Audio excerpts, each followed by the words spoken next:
The Uganda we want.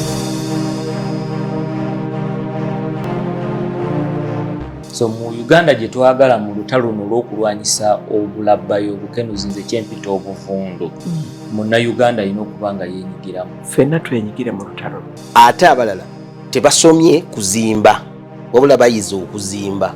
Uganda gye twagala okulaba ng'enguudo zonna nkole nungi, public transport nga weeri. Kati eno gavumenti eriwo erina akabonero ka Lucifer. Buli kyotunulako mu Uganda kiriko oxygen. Either babika amawulire malungi oba mawulire mabi. Minisita teyeetagisa kabangali budde buno zaki. At this time, why should somebody import furniture from outside Uganda?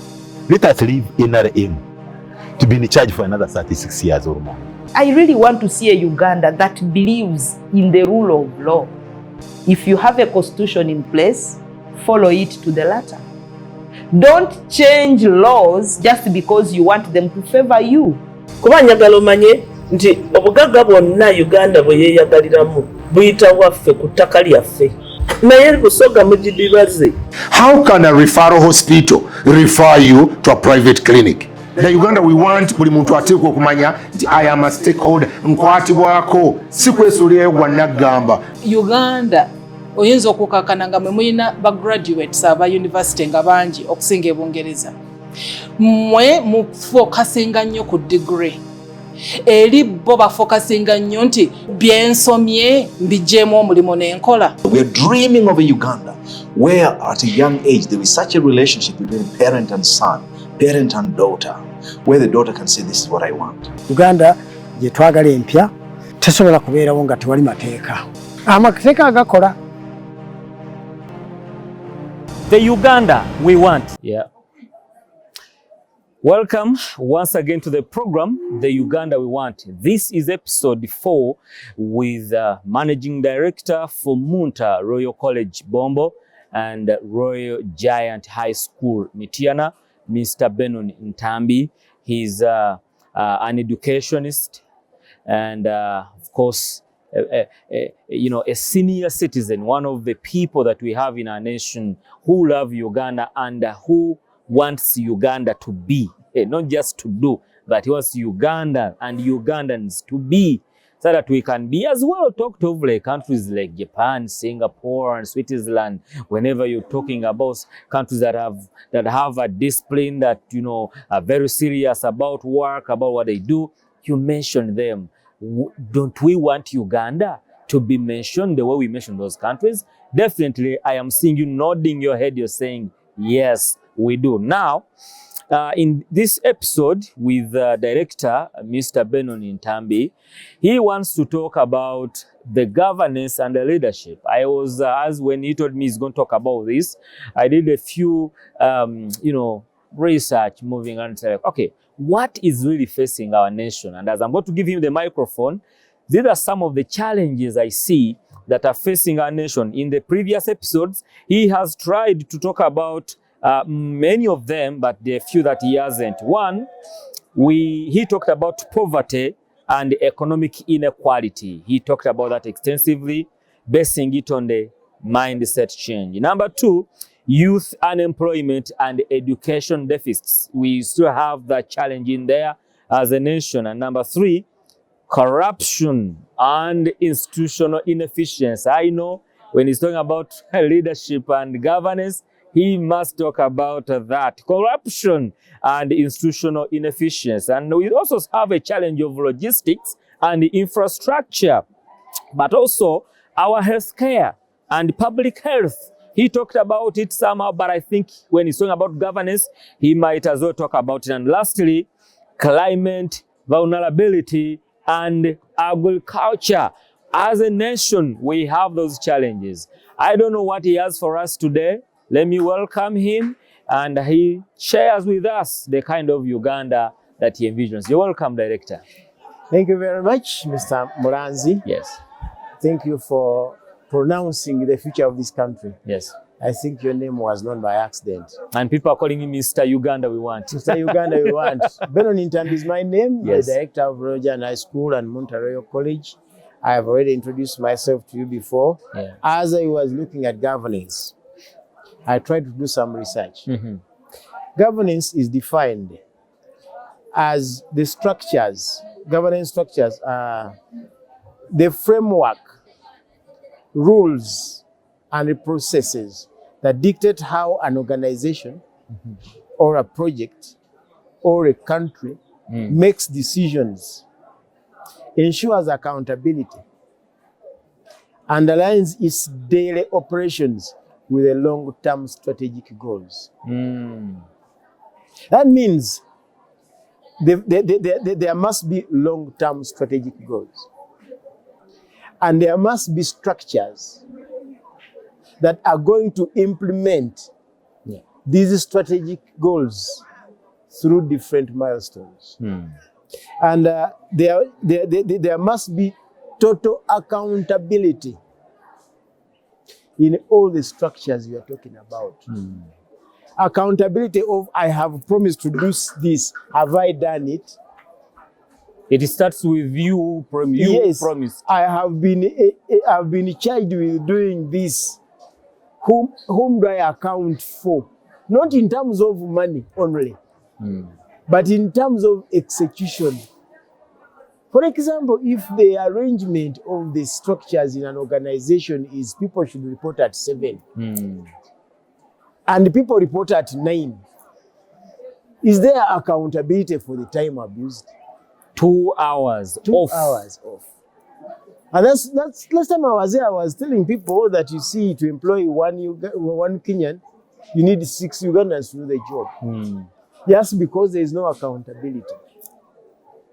So the structures should have milestones, should have long-term goals, and there must be accountability and align daily operations in order to achieve those long-term strategies. Yes. He goes ahead and says, a robust governance structure ensures transparency. Obwerufu. Katikira tugamba obwerufu buli kaseera. Obwerufu. Governance ennungi erina okuba mu obwerufu. It must mitigate risk. Ng'olengera ebinajjwa bitalaze. Nomanya nti ejjindi eri waliyo Ebola. Tukoze tutyo omutaasa. Mwabalamaga. Mwabalamaga nedda. This is very good government structures. Era nze musajja mukolera muki. Wamadde ekigalo. Wamadde ekigalo. Kubanga yabalamaga temujja. Yagamba n'ogamba abasirika nti ku luno heroeside digital. Kati nze nabadde bagenda Taipei. Tewagenze. Tosobola genda. I'm a Rotarian. Yes. You see this? Yeah, you're a Rotarian. Yeah. Rotarians are supposed to genda Taipei because that is where the international conference is in June. Naye Taipei yagambye abava Uganda temujja. Temutuletere Ebola. Temutuletere Ebola. Those are governing structures. So when you talk about governance, nti ebintu ebyo byonna tulina okubyogerako. You must mitigate risk. You must prevent strategic drift. Ebintu bikyusinga nebikukyukiramu nga totegedde. So while structures vary based on organization size and mandate, they generally consist of so many cores and components. Kitegeeza nti bwe tuba twogera ku governance, ey'essomero lya Munta Royal College, eyo organization ntono, ebyalyo tebyenkanankana n'ayogera ku governance ya Uganda, eggwanga oba lya Bwakabaka bwa Buganda, oba lya East African Community, naye nga principle y'emu, there must be structures. Those structures must be respected. Kati bwe tuba twogera ku Uganda gye twagala okulaba, twogera ku Uganda erina structures gye twagala okulaba. Nti naye bwemba nga njagala okugenda mu Uganda Development Bank okwewolayo looni, ntambulira mu makubo ki? Galina obwerufu. gali transparent Uganda waza. Si muntu kuŋŋamba nti obeera okufuna sente mu UDB bwe nfunirayo obukadde buna sente mazo zifuna. Ate noonya sente ate onsaba sente. Waliwo eyaŋŋamba simanyi wa director wamufuna yaŋŋamba oyinayo sente mu NSSF konze waliyo eziriyo. Yagamba ogabako obukadde 2 eziriyo zonna nze nzikugireyo. Can you imagine? Exactly. Mwene NSSF. Wali amu nga tannatuuka kati wati nze emyaka ejange mito nnyo okugenda mu ne ba mido gundi eyo gye bagamba sisobola kugijjayo. So kati zezo kiriza structure. Yeah. The structures for good governance. There must be structures. There must be transparency. Kakati gwe nange fera tuli banna Uganda. Tumanyi ddala ebintu Uganda gye tulimu ebyo bitambula bulungi. Bwe biba tebitambula otuba tutandikira okufikisinga. Njagala okuwa ekyokulabirako. Abantu bangi bava mu different walks of life ne bajoininga politics. Ogenda okuwulira nti gundi yabadde munnamawulire yadde akola Uganda we want. Kati Gomba East. Azenga MP. Gomba East. Kuba saazi 2 si musango kubanga requirements azirina. Yamala senior 6 musajja mugezi yasoma n'afuna ne degree ne byakoledde eggwanga mu Uganda we want to birabye. Naye parliament kirala. Waliwo structures nga ba parliamentarians bano bamaze okulayira nti nja kukola n'omutima gwange gwonna obanga tebannalayira. Waliwo opportunity ebatuuza ne babagamba nti naye mmwe parliament ya Uganda erina kukola bino ne ba members of parliament bino bye mulina okuteeseza abantu bammwe. These are the deliverables. This is the checklist. Obitegedde. Nga si kiri kyagamba mbu batutteko mu orientation naye yawedde babatera okukyogera nti mbitegedde. Bw'oba obitegedde onoobikola ne lwekuba kuwa Bible ne bakuwa Korana n'olyoka olayira.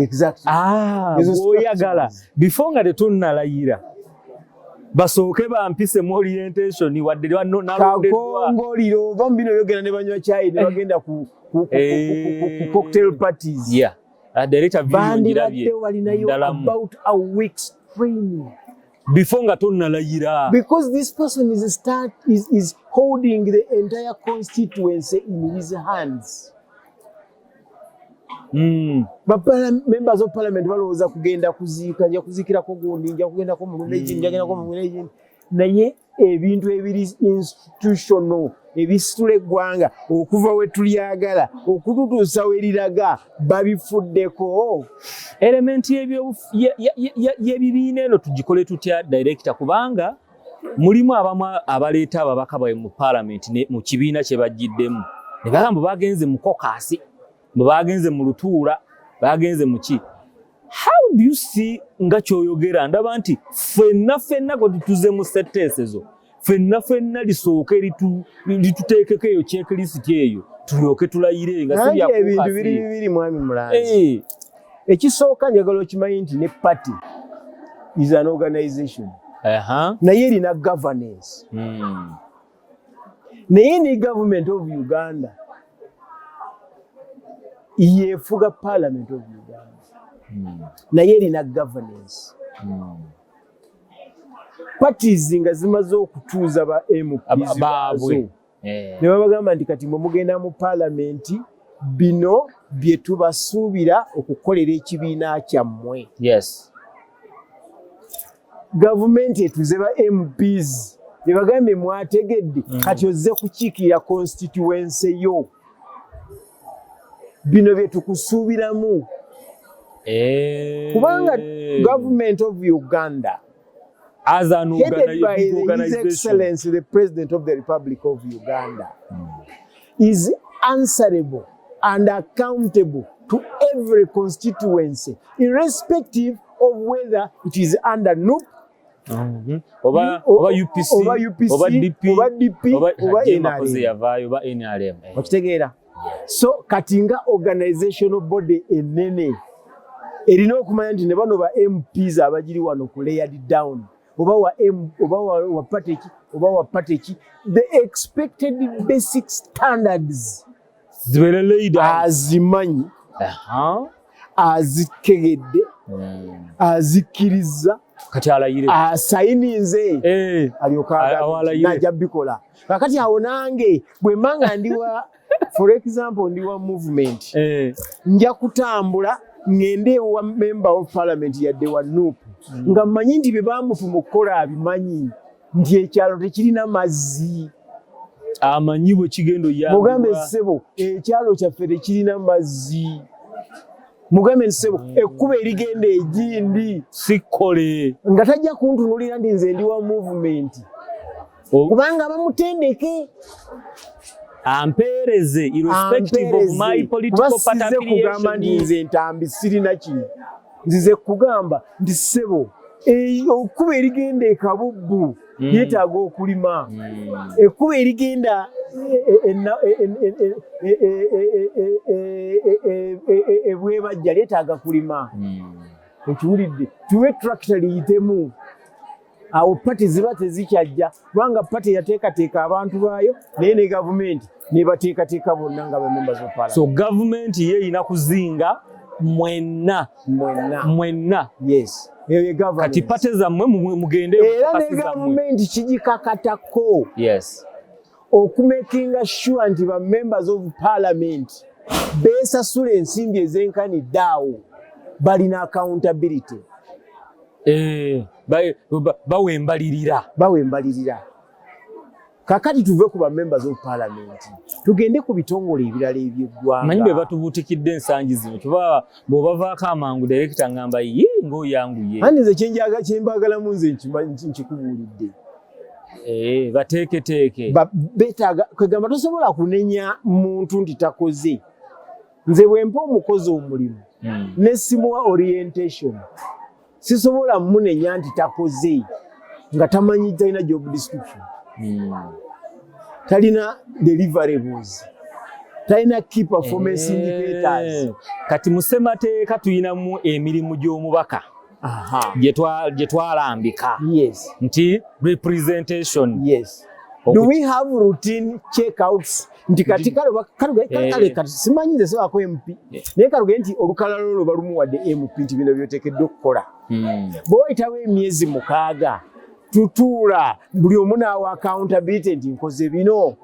nti ababaka 529 this big organization called Government of Uganda bonna abali mu parliament 259 bawembalire gwokoze eki wakiri bw'obanga toyagala kugiwa gavumenti wabeewo constituent assembly eya constituent yo gyokubiriza tukole checklist bafune abantu ab'obuvunaanyizibwa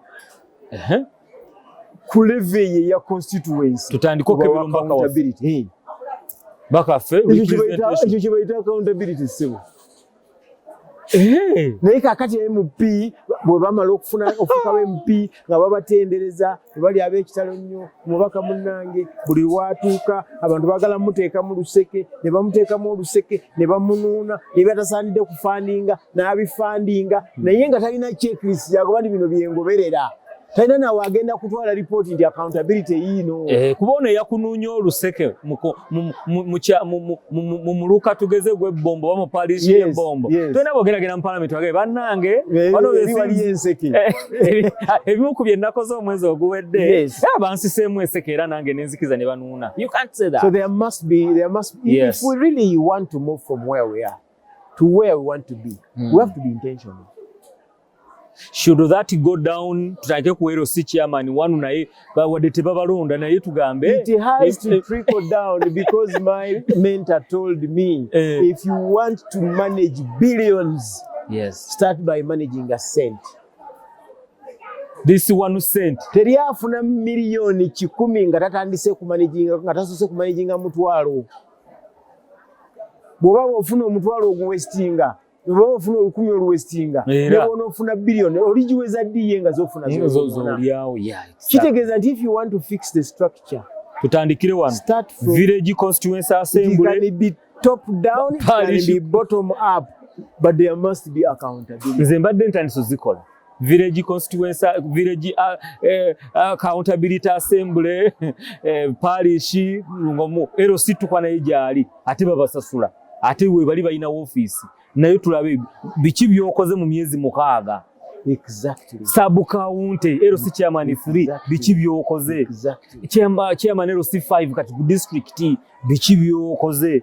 Ngabo olaba botudukanya businesses zaffe ntonotono kankuwe kyokulabirako nti nga Munta Royal College wano wetuli buli muntu yenna alina obuvunaanyizibwa tufuna 2 weeks regular meeting na presenting byakoze na presenting achievements na presenting challenges the way forward. Wow, that is what is supposed to be. Sajja ali mutu fole yabuza akatiba ke bakukola. Now present and these things are rhetoric, and you find that my head of department here can be a good head teacher in an ordinary school. Just the head of department. The head of department, because they have been trained through these things. So when you talk about governance, you start. I want to give you a very simple micro example of that. The head of welfare must present. Head of dormitories must present. Head of classes, class planners. Here we don't have class teachers, we have class planners. They must present. Deputy head teacher in charge of administration must present. Deputy teacher in charge of academics must present. The person managing finance must present. And all of them are presenting in the presence of the EXCO, Executive Committee. That is when we can know up to the nitty-gritties. No man, dormitory, balbu, temuli, yakubiye, oba yakuba bamaze mu nzikize ennaku 3. Na ye basaba requisition, na ye wa finance aganyo jita. Kati wa finance yatudde ku meza. We have a saying here. Yes. Do not sit on top of the table when others are lifting. Bajja kusitula bakusitulireko. No, tukusitula tukujawo ne tukuteeka wabbali totuleetera buzito. When they are lifting the table, they don't sit on the table. You don't sit on the table. You have to be down lifting. So everyone is lifting. And the only way we can know that everyone is lifting is when you have governance structures. Yes. And that should trickle up and down. When I talk about that organization structure for Munta Royal College, for Rojan High School, I also expect head of welfare. Na yokuba ne meetings ze. Eri mubakola nabo abebyokulya ebyo. Welfare awa cleaning, welfare owokulya, welfare owokulwala, welfare olwokulabira abasomesa, welfare odomtreza abaana okuyubuyonjo. Nabo bali okuba ne meetings zaabwe. Ejo na presenting amnezi director mwategedde wanange nti ekivudde waggulu ku exco batuwadde task ABCDE. Era tugenda ku reporting in 2 weeks time. Action list etoko kubanga eri live and active. Does our parliament of Uganda have an action list? Checklist of activities. Tibwe twatula mu parliament eno bino bye byaliwo era buli constituency erina kino na kino na kino na kino. Kubaka twasoma MP nava onaga nti bwe twavudde mu parliament tulina bye twakkiriziganyizaako constituency yange nina okugifunira kino na kino na kino na kino na kino. Naye na presenting mu constituency assembly. Nekino constituency assembly ne bitricling down bye bamanyi organization bwe zitambula. That is what we call governance. Gye bayita eri archive ba answered eyo nti ne wano batukuliyetingireyo checklist gy'ogamba ku mutimbagano gwa Parliament of Uganda. Yes. Bo bennyini abaka ba Parliament 529 buli omu bamugulirewo akantu ke. Mwateeka byakoze bagambe nti mwabaka Parliament oboss speaker abagambe byokoze mu myezi 6 nga 22 babeko ne poto babiteekeyo tujja genda tubikebere twasoma babiteeke agambe yakoze eki bridge okitegeera nga sinkole parliament member of parliament abeerako n'avaako naddako n'avaako n'abeerako emyezi emirundi ezo 3 naye nga talina checklist ya bintu byakoledde ekifo era bwe bajja okusaba akalulu era boogera ebyo biri no nabaziikirako mbadde njogera ndi muntu w'abantu eggwanga neritambuliza ebyo si etambuza eggwanga. So my dear friend, for me what I director can't call it. Gagadde. I must build on it. You asked me governance. I must build on it, yes. Governance is structures. Governance is transparency. Governance is mitigation of risk. There should not be circumstances where borders have a challenge and they say, "Tutoka kulaba president." Never border, never ukalabe. No bugari structures. No bugari genda ya kula. N'abatembe bali ba. N'abatembe ya kula president. N'abagadda amaruka kula president. President ya yogu. And he has so much on his desk. Delayering the structures helps him to make very informed decisions. That is governance. And governance must be tailored down to the levels where it will make it easy for the consultees to be consulted by the people who want to consult them. Naye kati waga n'ekizibu temulina amasannyalaze ku kyalo nenza nyingeni nabe president oyo oli musangawa transformer our power voltage is so low. If the voltage is so low, and you also think I must see the village from Kannabulemu, you want to go and see the president. Where are the structures? So the structures make it easy to transform the society, to make work easy done. Ndowooza wano oyogedde ku structures kati tubanga ababula ffe tumanyi institutions. Kayogedde ku kigambo kya institutional inefficiency. One of the challenges we have, which okireetedde mu structures naye abamusinga bamanyi nnyo institutions za wano zikola. Kati okay katukozese kye bamanyi institutions munange institutional structures mangamba because incidentally institution, let's say institution, Royal Giant High School is an institution, but it has structures. Uganda is an institution. Era ina structures. Zikola. The Parliament of Uganda is an institution. Ekola. Uganda Communication Commission is an institution. Uganda Police. Uganda Police is an institution. But the institutional structures are the ones I'm referring to. Si muntu kukusanga kukubaawo nga bakutta omuntu avuga bubi owa poliisi n'amukwata naga nti gamba no yogera nono nayogera naye nekiggwa nolabanga agenda bugenzi navugana oba poliisi nagamba sooka ojje wano nze waliwo nali atonyumyemuko nali nga mvuga emmoloka ebwayisaawo about 7 years ago.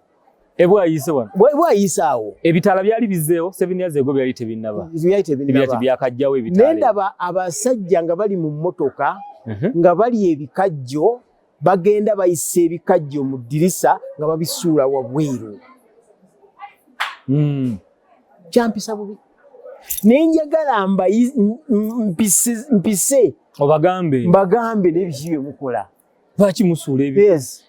Naye nali mpisa bwe nti owa traffic nankwata yimirira lwaki oyisa bwoti ne mugamba sooka olindeko tunuulire omusajja oyo emu-bbiri nga babisiza dda mumadirisa basiza dda mumadirisa ne mugamba mbadde mpisa omusajja oyo mu stopping mugaana ekyakola. Omusirikale yantunuulira n'aseka nagamba genda noli teyamuyimiriza. That is institutional structure breakdown. Yandibadde negattako netugenda tulwanyisa kantuule gulawo sajja biza n'okusibako kumbe singa teyali bali ab'ebikajjo nga naye akirabye mutuufu bali mu kwonoona yandibadde kantuule sebo tugende wali ku poliisi naye kati gamulemye okutuula wano tugende twarestinga abasula kasasiro mu kibuga ate nagambye genda So when you talk about structures and we talk about structural breakdown, there is nothing as very, very dangerous as institutional structural breakdown. When there is institutional structural breakdown, if it is a business, it will collapse.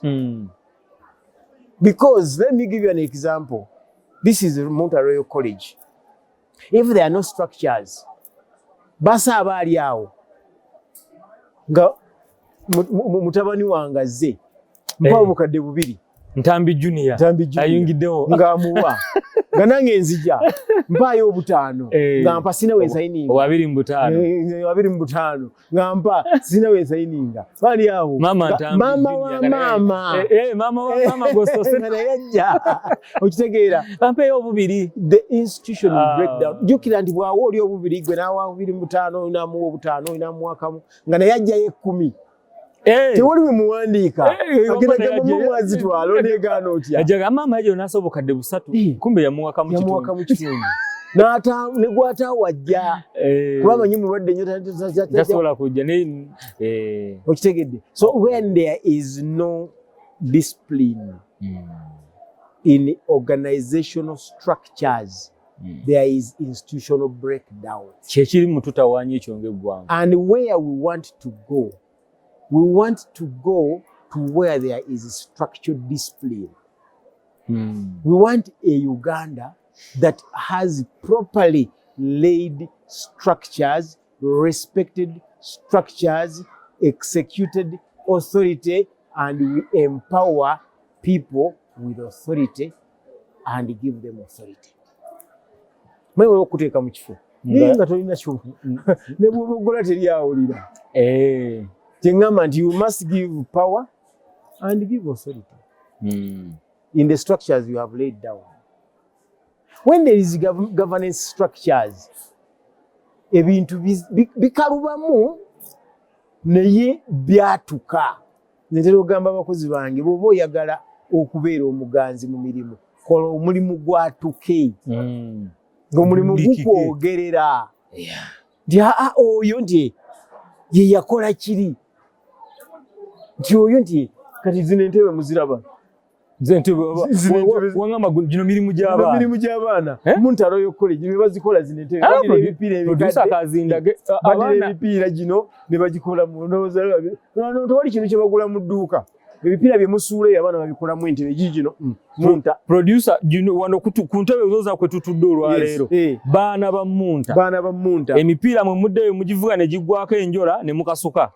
Kati bo bagikola mu ntebe. Omwana bw'ajjewo eka n'agamba nti daddy emipiira egyo gye wasuula wali lwaki togimpa ne ngikolamu bu compound seaters. N'agikola. Omubuuza wabiyigirawa nti Munta Royal College. Olwo Munta ekoze omulimu ogwatuka nga gwatukira mu mwana. Exactly. So kati ate oli n'aba n'essomero eyo gyali yonna obwongo ne butamugira n'awala na Benon Ntambi n'ampa ky'okuddira abaana be abatendeke kuba emipiira mingi n'eggwanga ddene tebiggwayo. Tekikye nagee nti abantu bw'olaba ng'omuntu alina kyakoze bwe mwebuuze kakikoze atya jangu tajjagaana essomero weeriri abaana be babikola ne bw'oba tondabye n'ogandika ngende ndabe ku muntu achampioninga ekintu kino abasomesa weebali bakubule bana baffe bakola bwe bati n'abamu basobola okujja wano. Ate olabyeko bitono bintu bingi nnyo. Wali waliwo beach. Abaana bakoze beach togirabye? Nagirabye. Bakoze beach awo. Baana be babikoze be babiyiiya. Naye bagamba kyengezaako okugamba abantu nti bwe tuba nga twagala okukyusa eggwanga lino. Mulimu kulya n'okukomba essowaani because it's a mammoth task. We have generational decay. I think that's another topic that you should prepare and I talk about it. Generational decay. Ogenda jipa mu youth with purpose. Because you see, we are living in a society where 80% or more are youths. But they have not been mentored. Because the parents are suffering from TB. TB ni full. Too busy. They are too busy. TB abatawanya. Abazadde tebalina budde bw'abaana. TB abali bubi. They are too busy. Bali mu kuyiriba. Kati ekyo bw'okigattako problem gye tulina nti n'abazadde nabo bennyini generation kati ey'abazadde abalina abaana abali mu primary ne secondary nabo si bateeketeeke. Yes. So you cannot prepare someone when you are not. Tosobola gaba kyotalina, ogaba kyolina. Nze nagamba sigenda wa musumba nga talina ssente ne mugamba blessing.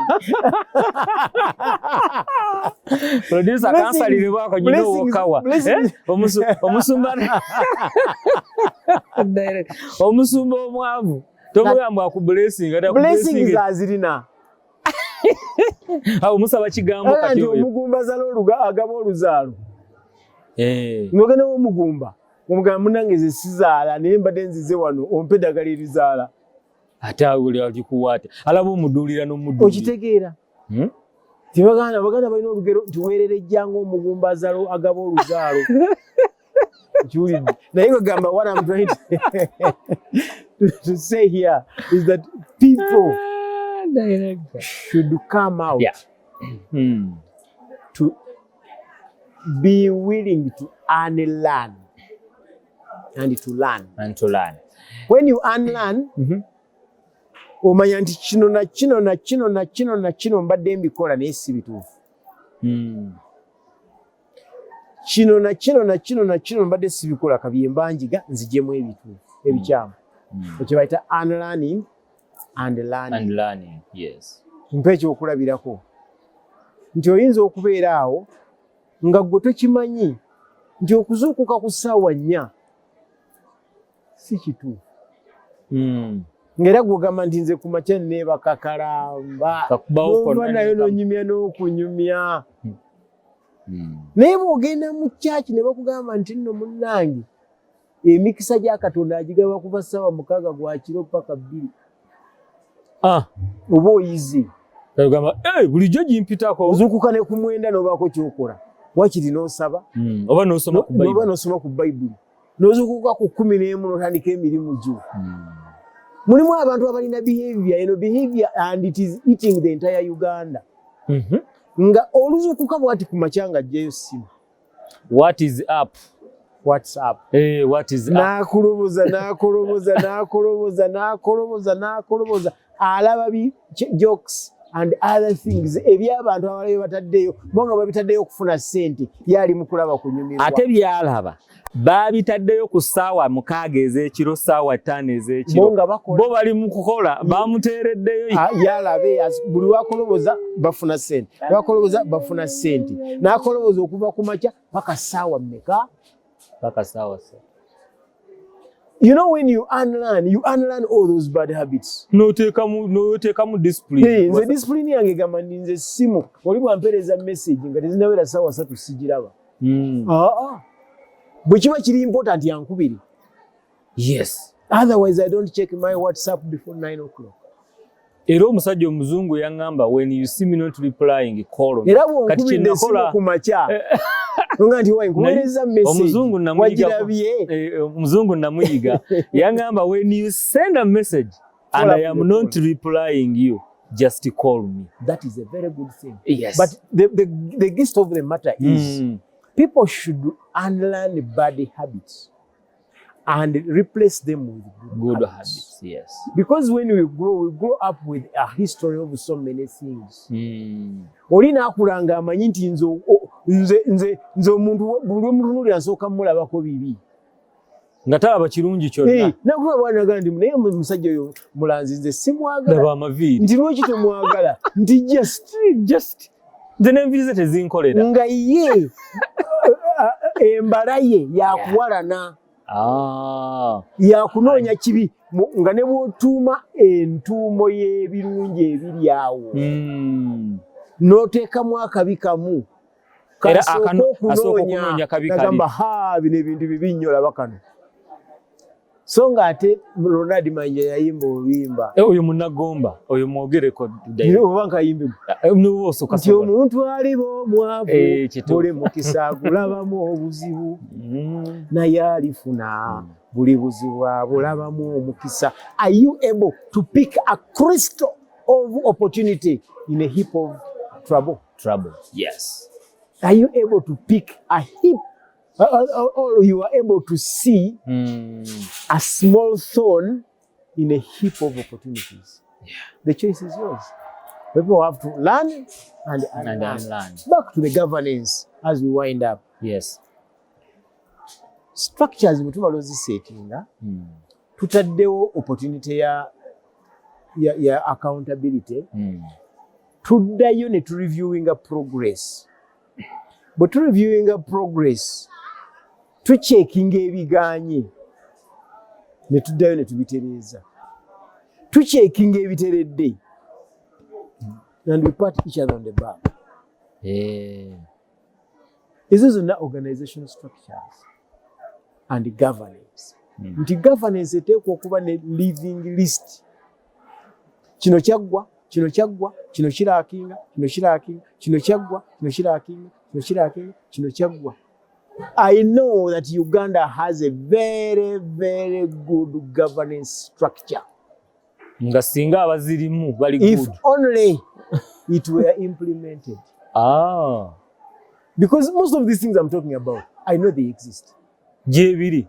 But they are not observed to the dot. Execution does not operate as we want it to be. Transparency is not observed to the dot.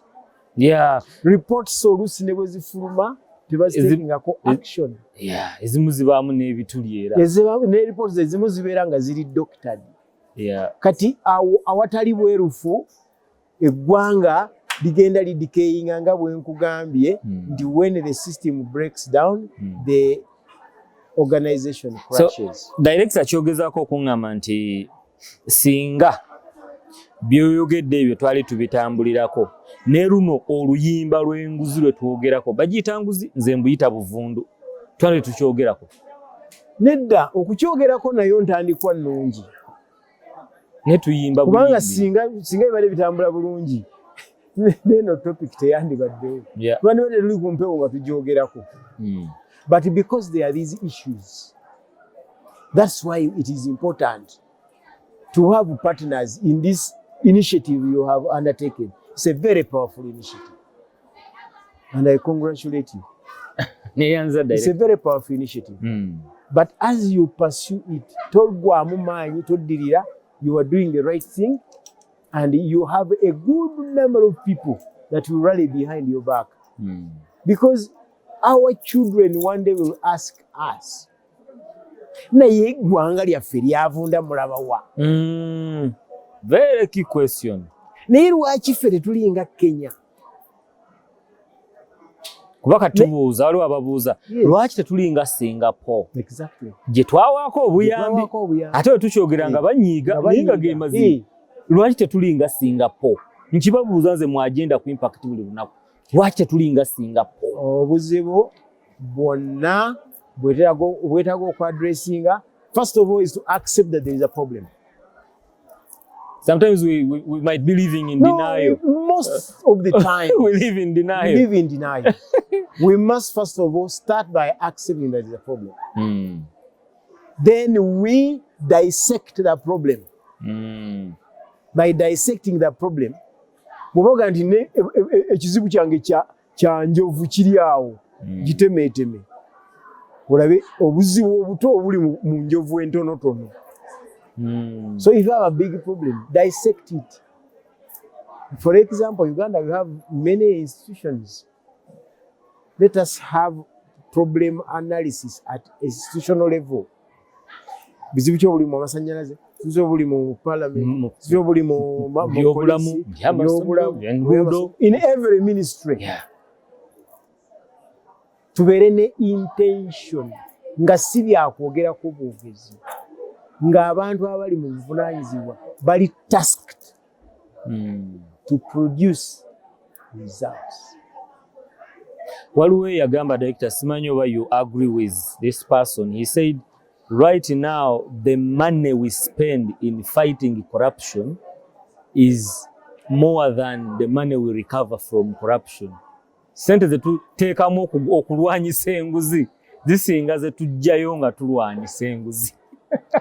omanyi muganda wange mulamu nze ndowooza bwe nti the best way to fight or to fight a problem is to combat it. I get it. Engeri esinga okuba ennyangu ey'okulwanyisa ekirwadde kukitandikira ku mirandira n'okikuulayo wansi ne kiwona. Naye bw'otandikira eno waggulu gye kikulidde olwedde kiba kyazaalazaala. Kati cassava mosaic olaba bikoola eri naye bw'obitemako era n'ekiddako kiba ne cassava mosaic. Kubanga ali eno wansi n'ekuula gijjewo ekikolo kyo. Obuzibu bwe buva eno bwe buba wansi, first start from the grassroots. And that is what we do not want to hear. That is where the challenge comes from. When you think about starting the grassroots, you'll have to weed out a good number of networked connections. Network eri tokwata kuka network toyono na wifi. So networked connections. Naye nga challenge you want, when you do not do that, still you keep spreading the wrong seed. And when you spread that wrong seed, it multiplies at a sporadic rate. So the challenge is that one. If you want to fight corruption, stop corruption. Right from the grassroots. Across the board. Don't attack corruption in one area and another area no girekanga ina. Sekugirekanga ina. No giwembejja. You get what I mean? Yes. If there is a problem here, can it be checked across? Bwe nsanga omwana omu ng'alina essimu mu ssomero, nkebera essomero lyonna. So oyo kugamba nti ono akubira ani? Agikubako n'abaani? Obanga alwanyisa Ebola. Kukitegedde? Okola contact tracing. Exactly. So when you find a problem, try and cultivate a mechanism of uprooting the problem from the grassroots. If you don't do that, you'll be just sandwiching the problem. Because the issue of corruption is very deep-rooted in African society. You think it's in Uganda only. It's in Ghana, it's in Nigeria, and South Africa. South Africa is rotting to dogs. Now, we don't talk about other countries. Let's talk about Uganda. The Uganda we want to see tomorrow. The Uganda that will bring glory to. You see, people have the Rwandese have food corruption. Kagame has food corruption. But he leaves no stone unturned. Including the borders and the pebbles. N'abantu bennyini bakimanyi Abanyarwanda botuukayo. Twali tugenda e Rwanda bwe twasala bwetyo omusajja n'atuzza wabbali n'atugamba bannange temusuula obuveera. W'okasuulira ojja kusigala mu Rwanda emyezi egyo. Bannayuganda bakimanyi tewali yasuula kaveera. Naye bajja wano olwasala bwe bati Kabaale. Basaasanya busaasanye bati. You see, that is the structure. Kenya one. So you can only fail to do something if you do not have the total will. The total will, yes. So everything begins with the will. With the will.